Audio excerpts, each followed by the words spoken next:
እንግዲህ ነገርዬ ወዴት እየሄደ ነው? ወዴት እየተካሄደ ነው? እናንተ ኧረ እኔ ገረመኝ። እንግዲህ የገባህበት እገባለሁ፣ የወጣህበት እወጣለሁ። የትም አድራሻ ብትሄድ የትም ብትሄድ ከኔ አታመልጥም። እኔ አንቴን አልለቅም ብሎ ሙጥኝ ማለት ስርዓት አይደለም፣ ስርዓት አይደለም። አንድ ሰው በቀኝ በቃ የመጀመሪያ ላይፌ ሲታት ነው። ከዚህ በኋላ በዚህ መንገድ መሄድ አልፈልግም ካለ አተላ የቡና አተላ የሆነ ያገለግላል አይደለም? በጎች ይበሉታል፣ እንደተለያዩ ነገሮች በቃ ይጠቅማል። ሾንኮራ ነው የሆነ ምጥጥ አድርጋችሁ የምትወረውሩት። ልክ እንደዚሁ አብርሽ የፈለገውን ነገር ሁሉ ተናገራት ለሄርሜላ ማለት ነው። ግን እስከ መጨረሻ ድረስ እኔ ከአንተ አልለይም፣ የገባይበትን እገባለሁ፣ የወጣይበትን እወጣለሁ ብላ ቤተሰቡን ይዛ፣ ግን የአብርሽ አይምሮ እየተበጠበጠ ያለው በዚህ ልጅ መሆኑን በደንብ ማረጋገጥ ችለናል ማለት ነው።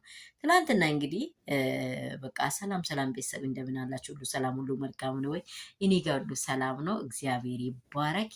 ሰላማችሁ ብዝስት ትርፍርፍ ይበል። ለዚህ ፔጅ ደግሞ አዲስ የሆናችሁ ሼር እና ላይክ ሰብስክራይብ እንዳይረሳ።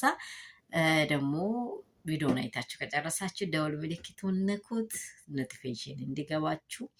ሁላችን ደግሞ አብረን መልካም ደረጃና መልካም ቦታ እንድንደርስ ተያይዘን እንደግ። እንዳትረሱ የሀገሬ ልጆች ውዶች፣ የአባቴ ልጆች፣ የአባቴ ብሩካን ያላችሁበት ስፍራ ደግሞ እግዚአብሔር በሰላሙ ይጠብቃችሁ። ሰላማችሁ ብዝስት ትርፍርፍ ይበልልኝ። ያው ትላንትና ሁላችን አይተነዋል።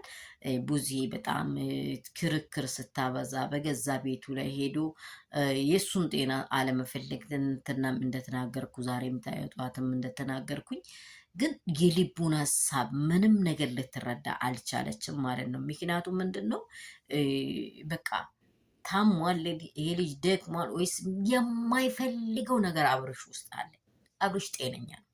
የማይፈልገው ነገር አሁን ለምሳሌ አንድ የማይመቸውን ምግብ ቢላ ብትሉት ሰው ይበላል? አይበላም። በቃ ያልተመቸኝማ አንሱት አልፈለግም ይላል። ልክ እንደዚህ ያልፈለገው ነገር እንደሆነ ዛሬ አይተናል። እንዴት ነው ያየነው?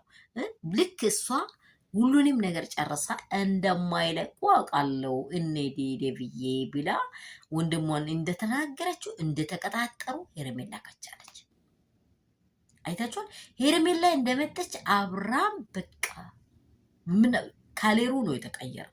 ሁላችሁም አይታችሁ ካሌሩ እንዲህ ተቀየረ። ቤቱን አላንኳካች፣ ምን አላለች።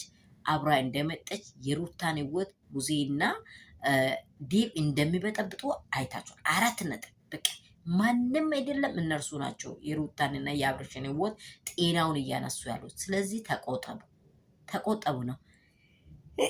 ይቅርታ ይማረኝ፣ እኔን ይባርከኝ እግዚአብሔር። በቃ ተቆጠቡ። እኔ ስህተት አላወራውም። የምር ተቆጠቡ፣ እናንተ ተቆጠቡ። አብርሃም ጤነኛ መሆኑን ብዛኔ ታዩታላችሁ። ተቆጠቡ በቃ። እስቲ እንደ ሰውኛ አስቡ። በእውነት